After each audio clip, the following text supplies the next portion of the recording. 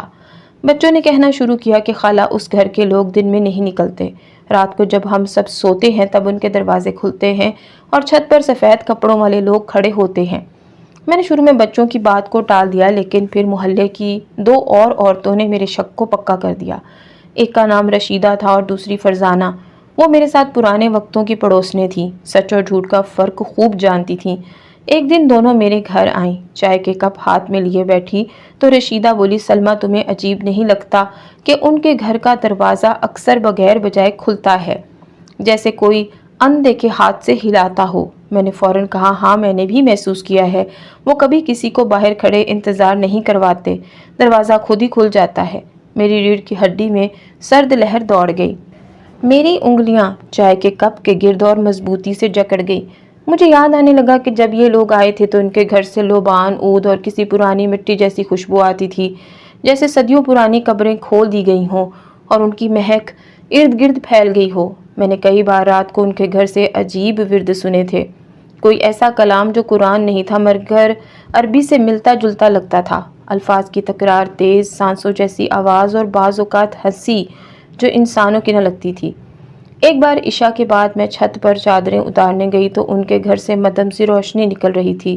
میں نے دھیان سے دیکھا، ایک سایہ نما مرد ہاتھ میں کچھ جلتا ہوا پکڑے کھڑا تھا اور اس کے گرد تین عورتیں دائرہ بنائے بیٹھی تھیں، جیسے کوئی رسم ہو رہی ہو۔ ان کا لباس چمکتا نہیں تھا مگر ایسا لگ رہا تھا جیسے اندھیرے میں روشنی جذب کر کے پھیلا رہے ہوں۔ مجھے خود سے گھن آنے لگی تھی، کیونکہ میں نے ہی انہی کے لنگر کی بریانی اپنی بیٹی کو کھلائی تھی۔ میں نے خود وہ دیکھ قبول کی تھی، خود بسم اللہ پڑھ کر ان کے رزق کو مقدس سمجھا تھا، اور آج میرا دل کہہ رہا تھا کہ یہ لوگ نیک نہیں، یہ وہ ہیں جو انسانوں کی صورت میں رہتے تو ہیں مگر انسانوں جیسے نہیں ہوتے۔ میں نے کئی بار مسجد میں نماز کے وقت باہر گلی میں نگاہ دوڑائی، کبھی ان میں سے کسی کو نہ دیکھا، نہ مرد، نہ عورت، نہ بچہ، حالانکہ پورے محلے کے لوگ نماز کے لیے مسجد میں جمع ہوتے تھے، مگر یہ گھر اور اس کے مکین جیسے کسی الگ دنیا کے قیدی ہوں۔ ایک شام جب سورج ڈوب رہا تھا اور مغرب کی اذان ہونے کو تھی، میں چھوٹے سے سودا لینے نکلی۔ واپسی پر میں نے ان کے دروازے کے قریب سے گزرنا چاہا تو اچانک دروازہ خود بخود کھل گیا۔ اندر ہلکی سی روشنی تھی اور ایک عورت سفید لبادے میں لپٹی، لمبے بال اور چہرہ دھند میں چھپا ہوا، آہستہ آہستہ باہر نکل رہی تھی۔ میں رک گئی، میری سانسیں رک گئیں۔ میں نے اس کے پاؤں کی طرف دیکھا اور میری چیخ میرے حلق میں اٹک گئی۔ اس کے پاؤں نہیں تھے، اس کی پنڈلیاں تھیں مگر نیچے کچھ نہیں، بس خالی فضا۔ وہ فضا میں تیرتی ہوئی چل رہی تھی، جیسے کوئی خواب ہو مگر آنکھ کھلی ہو۔ میں دیوار سے لگ گئی، چادر کو مضبوطی سے لپیٹا اور دل ہی دل میں آیت الکرسی پڑھنی شروع کی۔ وہ عورت مجھ سے گزر کر چلی گئی، لیکن اس کی خوشبو میرے جسم میں سما گئی، اور اس کے جانے کے بعد بھی ایسا لگا جیسے میری سانسیں بوجھل ہو گئی ہوں۔ اس رات میں سو نہ سکی، دل میں خوف تھا، ہاتھوں میں کپ کپاہٹ اور آنکھوں میں وہ لمحہ قید ہو چکا تھا۔ میں نے تہجد کے وقت اپنے رب سے فریاد کی، یا اللہ، اگر یہ لوگ تیرے بندے نہیں تو مجھے اور میری بچیوں کو ان سے محفوظ رکھ۔ لیکن میری دعاؤں کے جواب میں صرف خاموشی تھی، اور عائشہ کا کمرہ جو اب بھی آئینے کی ٹھنڈی روشنی سے جگمگا رہا تھا۔ کئی بار سوچا کسی مولوی صاحب کو لے آؤں، کسی بزرگ سے بات کروں، مگر کس بہانے؟ کیا یہ کہوں کہ میرے پڑوسی جنات ہو سکتے ہیں، یا یہ کہ میری بیٹی اب وہ نہیں رہی جو کبھی تھی؟ محلے میں بات نکلتی تو بدنامی الگ ہوتی اور لوگ مجھے دیوانی سمجھ کر چھٹک دیتے۔ میں چپ رہی مگر اندر اندر جلتی رہی، سوال کرتی رہی، اور سب سے بڑا سوال یہ تھا، کیا میں نے اپنے ہاتھوں سے اپنی بچیوں کو ان کے دروازے پر بھیج دیا؟ میری حالت اس مسافر جیسی تھی جو انجانے راستے پر نکلے اور واپس مڑنے کی راہ بند ہو جائے۔ وہ دروازہ جو دیکھ کے ذریعے کھلا تھا اب بند نہیں ہو رہا تھا۔ میری بیٹی، میری عائشہ، وہ اب ان کے سائے میں تھی، اور مجھے یقین ہو چلا تھا کہ ان کے لنگر میں رزق نہیں قبضہ تھا، ان کے سلام میں دعا نہیں نیت تھی، ان کے دیدار میں نور نہیں دھواں تھا۔ میں اب رات کو دروازہ اندر سے قفل کر کے سوتی ہوں، قرآن سینے سے لگا کر اور دعا کرتی ہوں، یا رب میرے گھر کے دروازے ان کے لیے بند کر دے اور میرے دل کے دروازے اپنے لیے کھول دے، اس سے پہلے کہ میں بھی ان کی طرح صرف ایک سایہ بن جاؤں۔ وہ رات جس میں میں نے اپنے پڑوسیوں کی حقیقت کا پہلا واضح اشارہ دیکھا، میرے لیے زندگی کا وہ موڑ بن گئی جہاں سے واپسی ممکن نہ تھی۔ ان کے گھر سے نکلتی وہ بغیر پاؤں والی عورت، اس کی موجودگی کی مہک اور میرا ہولناک احساس کہ میری بیٹی شاید اب اس دنیا میں اکیلی نہیں، یہ سب کچھ دل میں اترا تو میں جیسے گونگی ہو گئی۔ مگر ایک ماں صرف خاموش ہو سکتی ہے، اندھی نہیں۔ اگلے چند دنوں میں جو کچھ میں نے دیکھا اس نے میرے اندر کی آخری امید بھی جلا دی۔ میں جان گئی کہ بات اب صرف عائشہ کی نہیں بلکہ میری تینوں بیٹیوں کی ہے۔ میری پوری نسل، میرے پورے وجود پر سایہ پڑ چکا ہے۔ ندا میری درمیانی بیٹی، جو ہمیشہ میرے ساتھ بیٹھ کر تسبیح پڑھا کرتی تھی، جو رات کو سونے سے پہلے قرآن کھول کر سورہ یاسین کی تلاوت کیا کرتی تھی، اب کچھ دنوں سے خاموش اور الجھی سی رہنے لگی تھی۔ اس دن عصر کے بعد میں نے اسے آواز دی، ندا بیٹا ذرا وہ قرآن پاک لا دینا، میں مغرب سے پہلے کچھ آیات پڑھنا چاہتی ہوں۔ وہ کچن سے نکل کر الماری کی طرف بڑھی جہاں قرآن شریف ہمیشہ لپیٹ کر رکھا ہوتا تھا۔ جیسے ہی اس نے قرآن کو ہاتھ لگایا، ایک تیز چیخ پورے گھر میں گونجی۔ میں نے اپنی زندگی میں ایسی چیخ نہیں سنی تھی، جیسے کسی نے اس کے جسم سے کچھ نوچ لیا ہو۔ اس کا ہاتھ فوراً پیچھے ہٹا اور وہ دیوار سے ٹکرا کر زمین پر بیٹھ گئی۔ اس کے چہرے پر اذیت تھی، آنکھوں میں وحشت اور لبوں پر ہلکی سی سرگوشی جو صاف نہیں سنائی دی۔ میں دوڑ کر اس کے پاس پہنچی، ہاتھوں میں لیا۔ ندا بیٹا کیا ہوا؟ اس نے میری طرف دیکھا اور بس اتنا کہا۔ اس نے کہا تھا قرآن نہ چھونا، جلتی ہوں میں۔ اور اس کے بعد اس کی آنکھیں بند ہو گئیں، جیسے بے ہوش ہو گئی ہو۔ میں اسے اندر لے گئی، چہرے پر پانی چھڑکا، آیت الکرسی پڑھ کر پھونکا۔ کچھ دیر بعد وہ ہوش میں آئی، مگر حیرت کی بات یہ تھی کہ اسے کچھ یاد نہ تھا، نہ قرآن کا ہاتھ لگانا، نہ چیخ، نہ زمین پر گرنا۔ بس وہ تھکی تھکی سی لگ رہی تھی۔ میں نے اسے گلے سے لگایا اور دل میں سوچا کہ شاید یہ صرف ایک لمحاتی کیفیت تھی، مگر دل نے تسلیم نہ کیا۔ اور پھر رات نے جو منظر دکھایا اس نے میرا ہر شک یقین میں بدل دیا۔ رات کو شاید کوئی 1:30 بجے کا وقت ہوگا، میں نفل پڑھ رہی تھی۔ عائشہ، ندا اور فریحہ تینوں اپنے اپنے کمروں میں تھیں۔ اچانک مجھے صحن سے کسی کی سرگوشی سنائی دی۔ میں آہستہ سے دروازہ کھول کر نکلی اور میری نظر سامنے دیوار پر پڑی۔ وہاں فریحہ، میری سب سے چھوٹی بیٹی، دیوار پر بیٹھی تھی۔ جی ہاں، دیوار پر بیٹھی، جیسے کوئی پرندہ بیٹھتا ہے۔ اس کے پاؤں کسی عجیب زاویے سے جھول رہے تھے اور وہ کسی سائے سے بات کر رہی تھی۔ وہ سایہ مکمل نظر نہ آ رہا تھا، بس ہلکی سی شبیہ، جیسے دھند میں کوئی سایہ چھپا ہو۔ فریحہ کہہ رہی تھی، ہاں میں نے بھی مان لیا، جیسے عائشہ نے، جیسے ندا نے، ہم تینوں تیار ہیں۔ میرے قدم زمین میں دھنس گئے۔ میں نے دل میں سورہ فلق پڑھی، آنکھیں بند کی اور دوبارہ کھولی۔ اب دیوار خالی تھی۔ فریحہ اندر اپنے بستر پر لیٹی ہوئی تھی، جیسے کچھ ہوا ہی نہ ہو۔ میں کانپتی ہوئی اندر گئی، مگر ہمت نہ ہوئی کہ اسے جگاؤں۔ اگلے دن فجر کے وقت جب میں نماز پڑھنے کے بعد تسبیح کر رہی تھی، مجھے ایک عجیب سا احساس ہوا، جیسے کوئی سانس میری گردن کے پیچھے سے چل رہی ہو، جیسے کوئی میری دعاؤں کو سن رہا ہو اور جواب میں اپنی موجودگی دکھا رہا ہو۔ اسی لمحے میں نے تینوں بیٹیوں کے کمرے میں جھانکا اور جو منظر دیکھا وہ بیان سے باہر ہے۔ تینوں بیٹیاں عائشہ، ندا اور فریحہ اپنی اپنی چارپائی پر لیٹی تھیں اور آنکھیں بند، چہرے ساکت، مگر لب ہل رہے تھے۔ تینوں بیک وقت ایک ہی جملہ دہرا رہی تھیں، ہم منتخب ہو چکے ہیں، ہم اس کے لیے چنی گئی ہیں، ہم اس کے بندھن میں بندھ چکی ہیں۔ آوازیں الگ الگ تھیں مگر جملہ ایک تھا۔ لہجہ ان کا نہیں لگتا تھا، زبان انہی کی تھی مگر انداز کسی اور کا تھا، جیسے وہ الفاظ ان کے وجود سے نہیں بلکہ ان کے ذریعے کسی اور کی طرف سے ادا ہو رہے تھے۔ میں دہلیز پر بیٹھ گئی، ٹانگوں میں سکت نہ رہی۔ میں نے آنکھیں بند کر کے آنسوؤں کے ساتھ دعائیں مانگی، لیکن میرے آنسو بے صدا گرتے رہے اور بیٹیاں بدستور بولتی رہیں۔ اور پھر صبح ہوئی۔ سورج کی پہلی کرن کے ساتھ تینوں جاگی، اپنے کمروں سے نکل کر میرے پاس آئیں، جیسے کچھ ہوا ہی نہ ہو۔ امی ناشتہ بنائیں، امی آج اسکول جانا ہے، امی آپ کی طبیعت تو ٹھیک ہے؟ میرا دل جیسے سینے سے باہر آ کر زمین پر گر گیا ہو۔ میں نے کوشش کی کہ کسی سے بات کروں، کسی کو اپنا درد سناؤں، مگر کس سے؟ کس کو بتاتی کہ میری بیٹیاں اب میرے ساتھ نہیں، میرے لیے نہیں بلکہ کسی اور کے قبضے میں جا چکی ہیں؟ کس سے کہتی کہ وہ لنگر، وہ دیگ، وہ محلے کی خاموش گلی اور وہ پڑوسی سب کچھ بدل چکے ہیں؟ رات کو میں نے انہیں دوبارہ سوتے ہوئے دیکھا۔ اب ان کی نیند میں سکون نہیں تھا۔ ان کے جسم جھٹکے کھاتے، ہاتھ ہلتے، کبھی ہنستی، کبھی کسی سے شکایت کرتی اور پھر ساکت ہو جاتی۔ میں نے دیکھا کہ ان کی زبانوں پر الفاظ تھے جنہیں میں سمجھ نہیں پاتی تھی، کوئی پرانا لہجہ، کوئی بھولی بھٹکی زبان جیسے صحیفوں کی پرچھائیاں، اور سب سے خوفناک بات یہ تھی کہ جب میں ان کے پاس جا کر دعا پڑھتی، ان کے ماتھے پر ہاتھ رکھتی تو میری انگلیاں ٹھنڈی پڑ جاتی، یوں جیسے برف پر ہاتھ رکھا ہو۔ اب میرے لیے سب کچھ واضح ہو چکا تھا، یہ سب کوئی بیماری نہیں تھی، نہ نفسیاتی الجھن، یہ وہ اثر تھا جو ان پڑوسیوں کی دیکھ کے ساتھ آیا تھا، جو ہمارے گھر کی دہلیز پر رکھا گیا تھا۔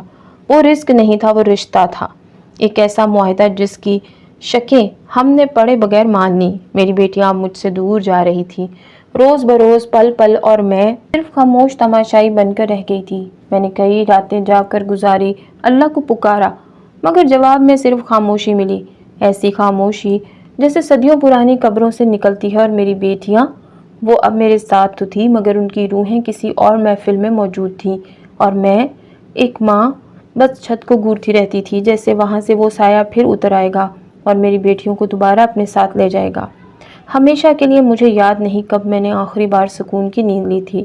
ہر رات ایک نئے خوف کی کوکھ سے جنم لیتی تھی، ہر دن ایک نئی بے بسی میرے سامنے پھیلتی تھی۔ میری بیٹیاں جن کی ہنسی میرے صحن میں بہار لاتی تھی، اب ان کی مسکراہٹیں میرے وجود کو سہماتی تھیں، ان کے چہروں پر چھپی اجنبیت اور لبوں پر انجانے الفاظ کا زہر میرے دل میں ٹپک رہا تھا۔ میری آستینوں میں ماں کا صبر تھا، لیکن میری آنکھوں میں مسلسل جگتی آنسوؤں کی روشنی ختم ہوتی جا رہی تھی۔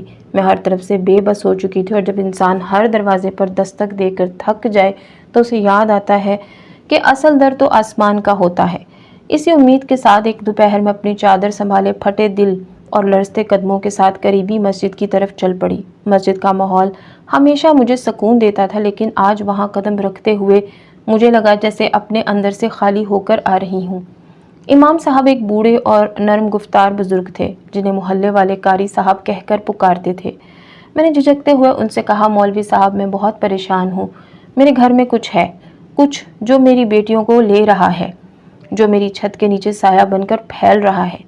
قاری صاحب نے میری طرف غور سے دیکھا، میں نے ایک ایک کر کے سب کچھ بتایا، لنگر کی دیگ، بڑی بیٹی عائشہ کی تبدیلی، دیوار پر بیٹھ کر باتیں کرنا، قرآن چھوتے ہی ندا کا چیخنا، فریحہ کا بے ہوش ہونا، اور پھر وہ جملہ جسے سن کر میں آج تک لرزتی ہوں، ہم منتخب ہو چکے ہیں۔ قاری صاحب کچھ دیر خاموش رہے، پھر دھیرے سے بولے، بیٹی یہ معاملہ انسانوں کا نہیں لگتا، یہ کسی اور مخلوق کا ہے، ان کا جو ہماری نظروں سے اوجھل رہتے ہیں مگر ہمارے گھروں میں اثر ڈال دیتے ہیں۔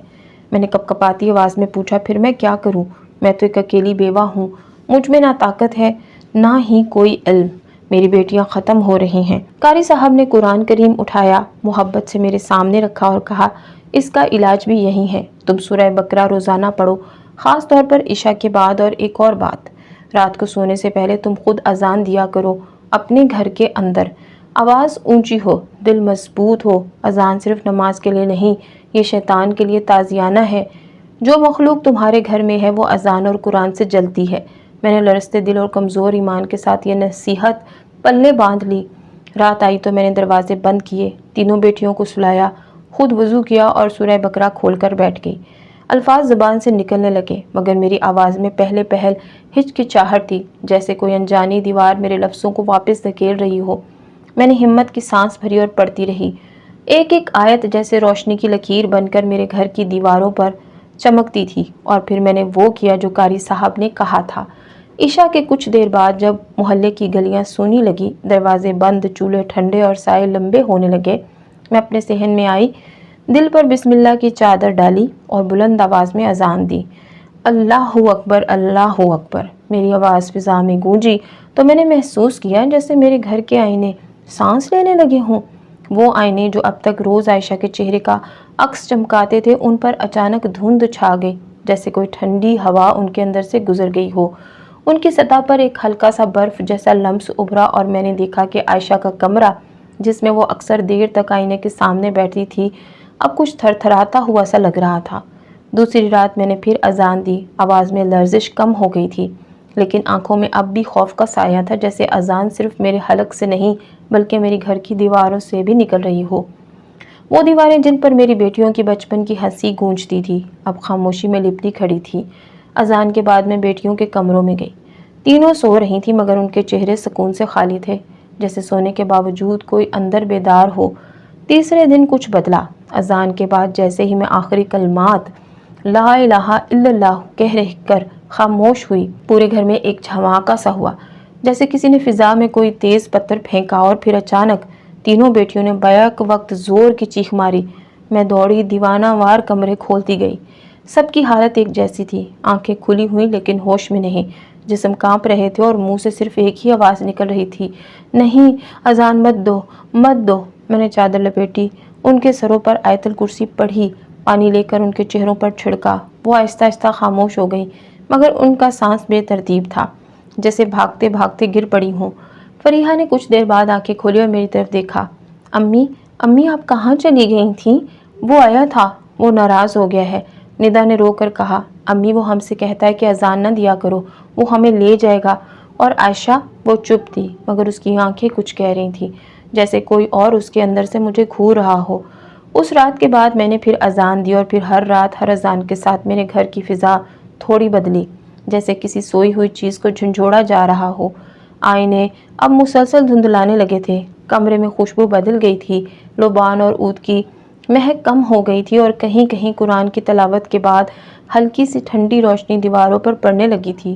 میں جان چکی تھی وہ مخلوق جو میرے گھر میں بسی تھی، جو میری بیٹیوں کی روحوں پر قابض تھی، وہ اذان اور قرآن سے بے چین ہو رہی تھی، اور میں نے تہیہ کر لیا کہ اب رکوں گی نہیں، چاہے میری آواز ٹوٹے، زبان کانپے یا دیواریں چیخیں، میں اذان دیتی رہوں گی، کیونکہ یہ میری بیٹیوں کی جنگ نہیں، اب یہ ماں کی جنگ تھی۔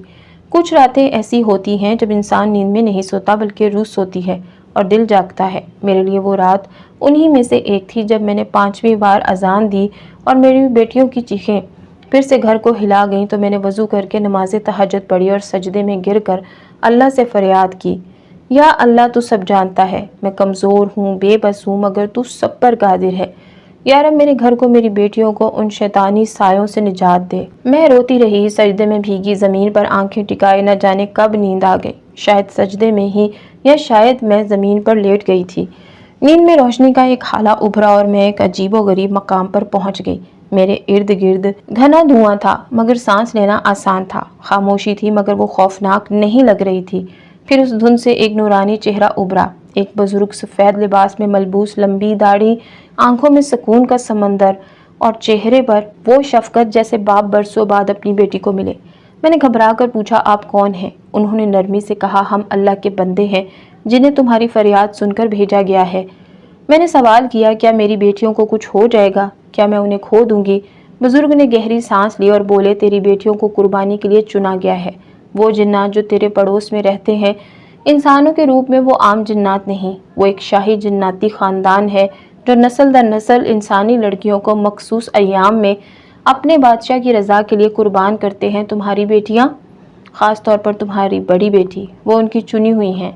میری چیخ خواب کے اندر گونجی۔ میں نے کہا، نہیں، یہ نہیں ہو سکتا، میں اپنی بچیوں کو کسی جن کے حوالے نہیں کروں گی۔ بزرگ نے نرمی سے کہا، میرا سر تھاما، حوصلہ رکھو سلمہ، اللہ تمہارے ساتھ ہے اور اسی لیے اس نے ہمیں بھیجا ہے۔ پھر انہوں نے اپنے دائیں ہاتھ سے ایک کاغذ نکالا، اس پر عربی میں کچھ آیات درج تھی۔ انہوں نے کہا، یہ آیات یاد کر لو، سورہ الجن، آیت الکرسی اور سورہ الناس کا ورد ہر نماز کے بعد کرو۔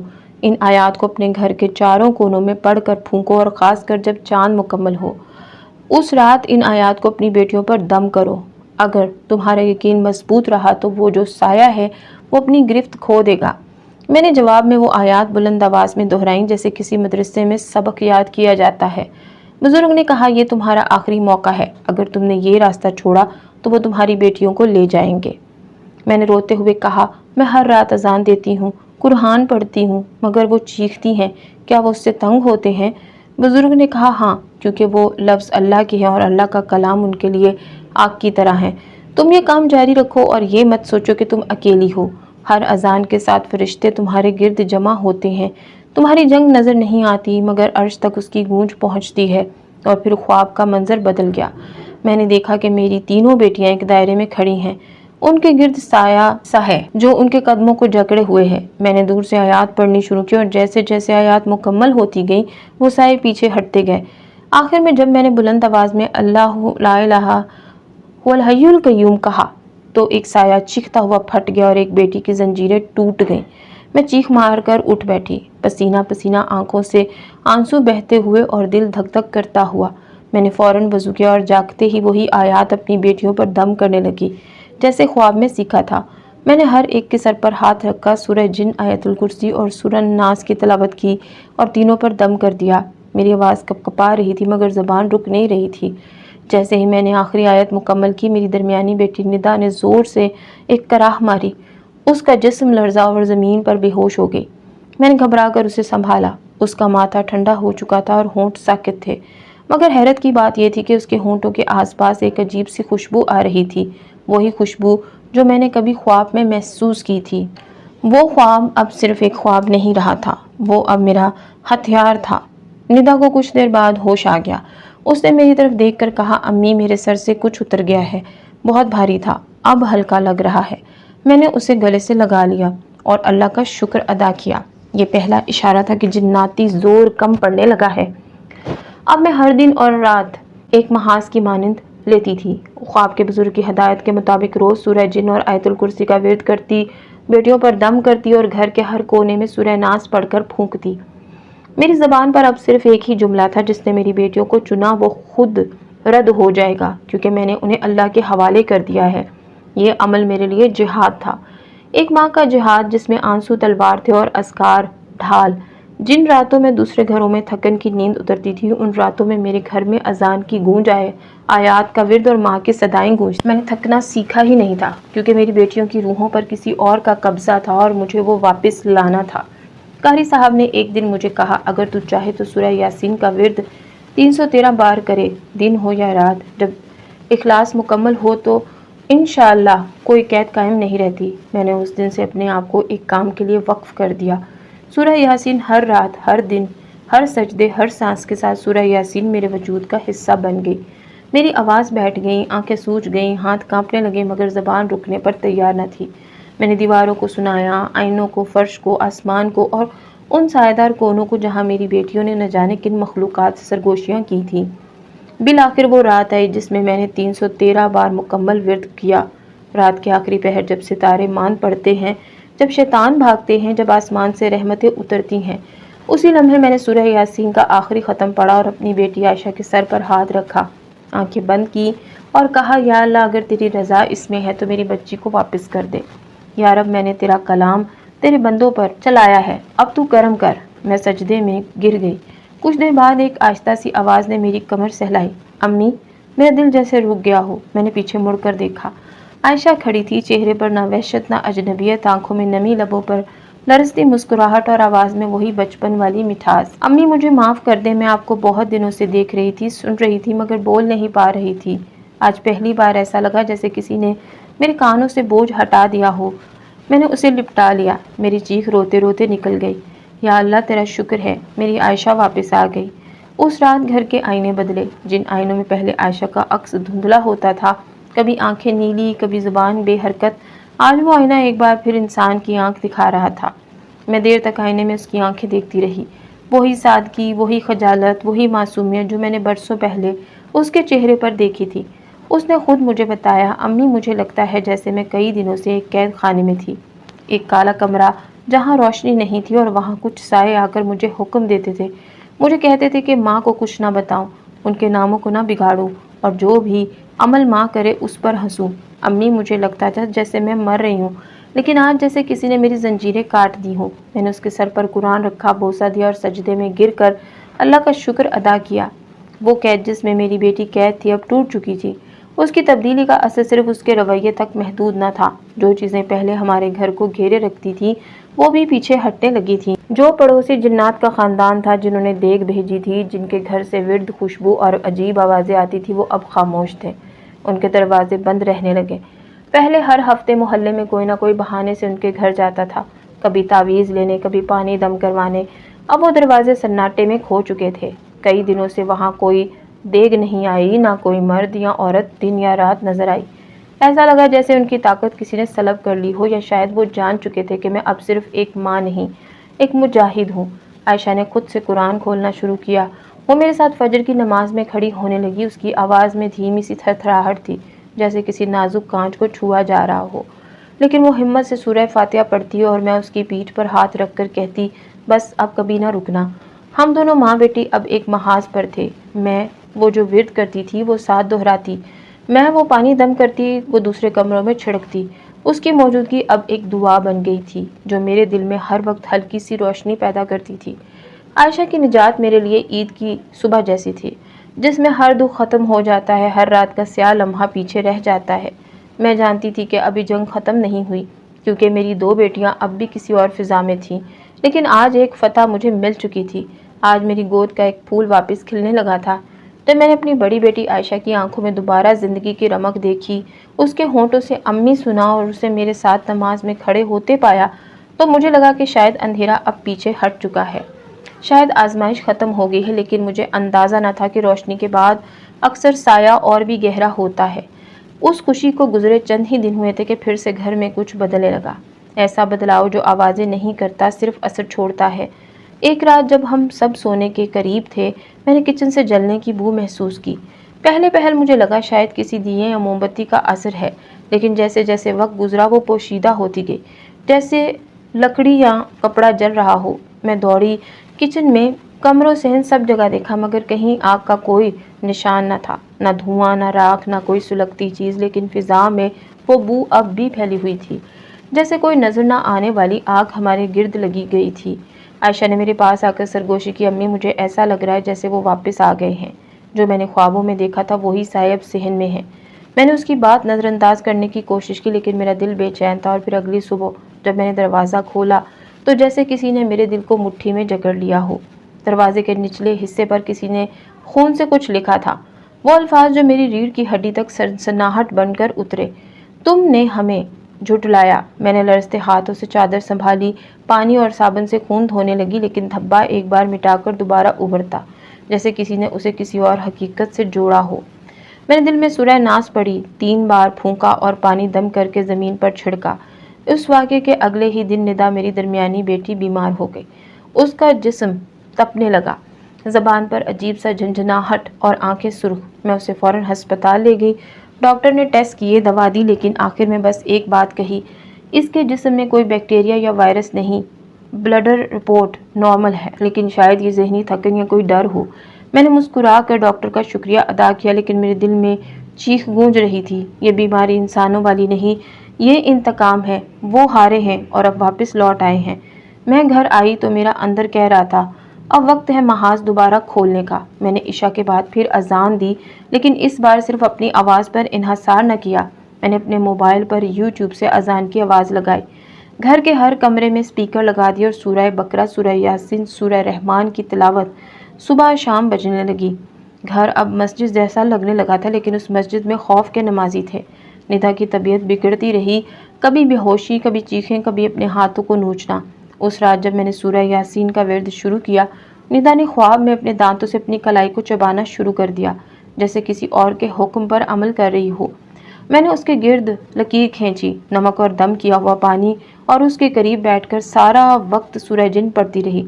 صبح وہ خاموش آنکھوں سے جاگی، لیکن اس کی زبان سے ایک عجیب جملہ نکلا، وہ اب بہت غصے میں ہیں امی، آپ نے ایک دشمنی لے لی، اب وہ 2 مانگ رہے ہیں۔ میں نے اپنے سر کو دوپٹے سے ڈھانپا، نماز فجر کے لیے اذان دی اور وہیں سجدے میں گر گئی۔ یا اللہ، میرے صبر کو اور نہ آزما، میرے ایمان کو اور نہ تول، مجھے میرے بچوں کے ساتھ اس اندھیرے سے نکال لے۔ چند دن اسی طرح گزرے، شور، خاموشی، روشنی، سائے، ایک جنگ جو میرے گھر کی دیواروں پر لکھی جا رہی تھی۔ لیکن پھر ایک دن وہ ہوا جو ایک نئی صبح کی نوید لے کر آیا۔ امام مسجد قاری صاحب خود میرے دروازے پر آئے۔ میں نے دروازہ کھولا تو ان کا چہرہ پہلے کی طرح سنجیدہ نہیں تھا، بلکہ نرمی، شفقت اور طمانینت سے بھرا ہوا تھا۔ انہوں نے کہا، بیٹی، رات کو مجھے خواب آیا، میں نے دیکھا تمہارا گھر نور سے بھرا ہوا ہے اور کچھ سائے اس روشنی میں پگھلتے جا رہے ہیں۔ پھر آج فجر کے بعد میں نے استخارہ کیا اور دل میں اطمینان نازل ہوا، وہ مخلوق جو تم پر نازل ہوئی تھی اب ناراض نہیں، وہ جا چکی ہے۔ میں پھوٹ پھوٹ کر رو دی۔ میں نے عائشہ کو بلایا، اس نے قاری صاحب کا ہاتھ چوما۔ ندا میری گود میں سر رکھ کر سو گئے اور فریحہ خاموش کھڑی آنکھوں سے دیکھ رہی تھی، جیسے اس گھر نے پہلی بار سکون کا سانس لیا ہو۔ قاری صاحب نے جاتے ہوئے صرف ایک بات کہی، اب بھی رکنا نہیں، کلام الہی کو اپنے گھر کا لباس بنائے رکھنا۔ کبھی کبھار مخلوق صرف شر سے نہیں آتی، آزمائش کے در سے بھی گزرنے آتی ہے اور تم سرخرو نکلی ہو۔ بیٹی صبح کا سورج اس دن کچھ الگ انداز میں نکلا۔ اس کی روشنی میں وہ گھٹن نہ تھی جو پچھلے کئی دنوں سے میرے صحن میں پھیلی رہتی تھی۔ ہوا ہلکی چل رہی تھی مگر اس میں کوئی چھپی ہوئی سرگوشی نہیں تھی۔ میری بیٹیاں پہلی بار رات کو سکون سے سوئی تھیں۔ ندا کی سانس ہموار، فریحہ کی پیشانی ٹھنڈی اور عائشہ فجر کی نماز میرے ساتھ پڑھنے کو خود جاگ گئی تھی۔ میں نے دروازہ کھولا تو گلی میں ایک خاموش سا ہلچل کا منظر تھا، جیسے سب کو کسی انجانی خبر کا انتظار ہو یا سب کچھ جان کر بھی یقین نہ آ رہا ہو۔ کچھ ہی دیر بعد محلے کی ایک بزرگ خاتون رشیدہ خالہ ہانپتی ہوئی میرے دروازے تک آئیں۔ سلمیٰ، تمہیں خبر ملی؟ وہ جو تمہارے برابر والے ہیں ان کا دروازہ کھلا ہے اور اندر سے عجیب سا دھواں اٹھ رہا ہے۔ میرا دل دھڑکنے لگا۔ میں نے فوراً چادر لی اور رشیدہ خالہ کے ساتھ ان کے گھر کے دروازے تک گئی۔ جو منظر میں نے وہاں دیکھا اس نے میرے قدموں کو زمین سے چپکا دیا۔ دروازہ پوری طرح کھلا تھا، جیسے کسی نے جلدی میں چھوڑا ہو۔ اندر داخل ہوئی تو ہر چیز بکھری ہوئی، خاک آلود اور آدھی جلی ہوئی تھی۔ پردے راکھ بن چکے تھے، فرنیچر کا صرف ڈھانچہ بچا تھا اور دیوار پر سایہ کالک کا، جیسے کسی آندھی نے پورا گھر چاٹ لیا ہو۔ جس گھر سے راتوں کو عجیب خوشبو آتی تھی، جہاں دن میں سناٹا اور رات میں زندگی تھی، وہ اب قبر جیسا خاموش اور راکھ جیسا بے جان تھا۔ میں نے اندر ہر کمرے میں جھانک کر دیکھا، کوئی بھی انسان، جانور، سایہ کچھ نہ تھا۔ وہاں زندگی کے کوئی آثار باقی نہ تھے۔ عجیب بات یہ تھی کہ سامان جلا ہوا تھا مگر کوئی آگ کا نشان نہ تھا، کوئی بدبو نہیں، کوئی شور، کوئی چیخ، کچھ بھی نہیں۔ صرف ایک ویرانی جو دل کو سن کر دینے والی تھی۔ محلے میں ہر گھر سے لوگ نکل کر اس دروازے کی طرف آ رہے تھے۔ سب کے چہروں پر حیرت، تھوڑا خوف اور تھوڑا سا سکون تھا، جیسے کسی بہت پرانے بوجھ سے نجات مل گئی ہو، مگر دل اب بھی یقین کرنے کو تیار نہ ہو۔ کوئی کہتا شاید کسی جناتی عمل میں ان کا انجام ہو گیا، کوئی دوسرا کہتا میں تو کہتا ہوں وہ انسان تھے ہی نہیں۔ تمہیں یاد ہے کبھی کسی نے انہیں جمعے کی نماز میں دیکھا؟ ایک بزرگ نے سر جھٹک کر کہا۔ ہم تو برسوں سے ساتھ رہ رہے تھے مگر ان کے بچوں کی آواز سنی، نہ کبھی کوئی بیمار ہوا، نہ کبھی کسی کو ہنستے دیکھا، جیسے وہ کوئی تماشا ہوں جو بس چل رہا تھا۔ رشیدہ خالہ نے میرا ہاتھ پکڑا اور آہستہ سے کہا، سلمیٰ بیٹی، اللہ نے تمہیں نجات دی ہے اور ہمیں بھی تیرے صبر، تیری اذان، تیرے کلام نے اس محلے کو بچا لیا۔ میں نے ان کی بات سنی مگر میری نظریں اس ویران دروازے پر تھیں جسے میں نے دن میں کبھی کھلا نہیں دیکھا تھا۔ مجھے یاد آیا جب پہلی بار ان کی طرف سے بریانی آئی تھی، یہی دروازہ بند تھا اور دیگ باہر رکھی گئی تھی، اور آج جب سب کچھ ختم ہوا یہ دروازہ کھلا چھوڑ دیا گیا تھا، جیسے کوئی پیغام ہو، ہم جا رہے ہیں اور اب ہم لوٹ کر نہیں آئیں گے۔ میں گھر واپس آئی، سیدھا وضو کیا، 2 نفل شکرانے کے ادا کیے اور سجدے میں جا کر رو پڑی۔ میری زبان پر صرف ایک دعا تھی، یا اللہ تو ہی میرا محافظ ہے، تو نے مجھے بچا لیا، میری بیٹیوں کو واپس کر دیا، میرے گھر کو عزت بخشی۔ تو جسے چاہے آزماتا ہے اور جسے چاہے بچاتا ہے۔ میرا ایمان اب تجھ پر اور مضبوط ہو چکا ہے۔ نماز کے بعد میں نے گھر میں تھوڑا سا صدقہ نکالا، وہی جو میرے پاس بچا تھا، آٹے، چینی، کچھ کپڑوں کی صورت میں نے وہ اپنے ہاتھ سے گلی کے ان غریب بچوں میں بانٹا جو اکثر ہمارے دروازے سے کھیلتے کھیلتے گزرتے تھے۔ اس دن پہلی بار میں نے ندا کو ہنستے دیکھا۔ اس کی آنکھوں میں وہ عجیب سی دھند نہیں تھی جو کئی ہفتوں سے بسی ہوئی تھی۔ فریحہ نے کہا، امی کیا آج ہم سب مل کر چھت پر چلے ہوا لینے؟ میں نے آنکھوں میں نمی لیے کہا، چلو۔ آج اس ہوا میں اللہ کا کرم ہے۔ شام کو جب اذان ہوئی تو وہ سناٹا نہیں تھا جو کبھی اس آواز کے بعد آتا تھا۔ اب ہر گھر سے قرآن کی تلاوت کی آواز آ رہی تھی، جیسے کسی ایک گھر کی آزمائش نے پورے محلے کو جگا دیا ہو۔ رشیدہ خالہ نے دوسرے دن بتایا، کل رات خواب میں دیکھا جیسے سفید کپڑوں میں ایک فرشتہ آ رہا ہے اور ہر گھر پر نور کا چراغ لگا رہا ہے۔ تیرے دروازے پر 2 لگائے سلمیٰ بیٹی، 2۔ میں نے خود سے کہا، ہو سکتا ہے وہ پڑوسی کبھی انسان نہ تھے لیکن ہم اب انسان بن گئے ہیں، اللہ والے انسان، دعا والے انسان۔ کہتے ہیں وقت سب سے بڑا مرہم ہے، مگر میرے لیے مرہم کچھ اور تھا۔ وہ اذانیں، وہ سجدے، وہ قرآنی آیات جو میرے گھر کی اینٹوں میں رچ بس گئیں۔ جن آزمائشوں سے میں گزری انہوں نے میری روح کو ایسا سانچہ دے دیا کہ اب میں خود حیران ہوتی ہوں کہ وہ کمزور ڈوری، صحیح 3 بیٹیوں کی ماں، وہ سلمیٰ جو ایک وقت کے کھانے کے لیے پریشان رہتی تھی، وہ اتنی مضبوط کیسے ہو گئی؟ جس دن وہ پراسرار پڑوسی ہمیشہ کے لیے غائب ہوئے اور ہمارے گھر میں سکون لوٹ آیا، میں نے دل میں ایک وعدہ کیا، اب یہ گھر صرف اللہ کے لیے ہوگا، کوئی دیکھ، کوئی لالچ، کوئی شور، کوئی سایہ دوبارہ یہاں داخل نہیں ہو سکے گا۔ میں نے اپنی بیٹیوں کی پرورش اب ایک نئے زاویے سے کی، انہیں صرف دنیاوی تعلیم نہیں دی بلکہ روحانی تربیت بھی دی۔ جو بیٹیاں خواب میں قید خانے میں تھیں وہ اب قرآن کی روشنی میں جاگنے لگی۔ ندا جو کبھی بیمار اور خاموش رہتی تھی اب بچیوں کو ناظرہ پڑھاتی ہے۔ فریحہ جو عجیب سائے سے بات کرتی تھی اب خواتین کے حلقے میں اذکار کرواتی ہے۔ اور عائشہ میری سب سے بڑی بیٹی جو سب سے پہلے متاثر ہوئی تھی اب ہر جمعے کو خواتین کو روحانی بچاؤ پر درس دیتی ہے۔ ان تینوں کے نکاح میں نے سادگی سے کیے، نہ بانڈے کی چمک نہ ہال کا شور، بس مسجد، خطبہ، دعا اور اللہ کی رضا۔ ہر داماد میں نے ایک صفت دیکھی، دین، سچائی اور حلال روزی۔ کوئی سرکاری ملازم، کوئی مدرس اور کوئی حافظ قرآن۔ میری بیٹیاں رخصت ہوئیں تو صرف آنسو نہیں دل کا سکون ساتھ لے گئیں۔ میں نے اپنی ماں ہونے کی ذمہ داری آخری حد تک نبھائی اور اللہ نے مجھے سرخرو کیا۔ اب میرے دن کا آغاز سورہ بقرہ سے ہوتا ہے اور اختتام سورہ جن پر۔ یہ دونوں صورتیں اب میرے لیے تلوار اور ڈھال کی مانند ہے۔ اذکار، دعا، تسبیح سب میری سانسوں میں شامل ہو چکے ہیں۔ جو قرآن پہلے صرف رسم میں پڑھا تھا وہ اب میری روزی، میری پناہ اور میری زندگی بن چکا ہے۔ محلے کی عورتیں اب مجھ سے مشورہ لینے آتی ہیں۔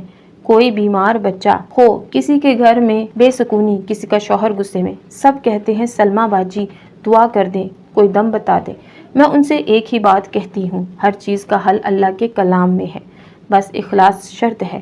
اب میں نہ بریانی کھاتی ہوں نہ دعوتوں میں شوق سے جاتی ہوں۔ میٹھے بول، سادہ کھانا اور صاف نیت، یہی میری دعوت ہے۔ نظر نیاز اور بغیر سمجھ کے کھانے سے میں اب ڈرتی ہوں۔ میری زندگی کا اصول بن چکا ہے، جو چیز دل کو بے چین کرے وہ رزق ہو ہی نہیں سکتی۔ ایک دن ایک نوجوان لڑکی میرے پاس آئی، کہنے لگی آنٹی آپ نے اتنی آزمائش جھیلی، آپ کو ڈر نہیں لگتا؟ میں مسکرائی، اس کے سر پر ہاتھ رکھا اور صرف اتنا کہا، ڈر تب لگتا ہے جب دل خالی ہو۔ میرا دل اب اللہ سے بھرا ہے۔ آج میں تنہا ہوں لیکن بے سہارا نہیں۔ میرے رب نے میرے بچوں کو محفوظ کیا، میرے گھر کو صاف کیا اور میرے دل کو سکون دیا۔ اور ہاں، بریانی تو چلی گئی مگر سبق ساری عمر کے لیے رہ گیا۔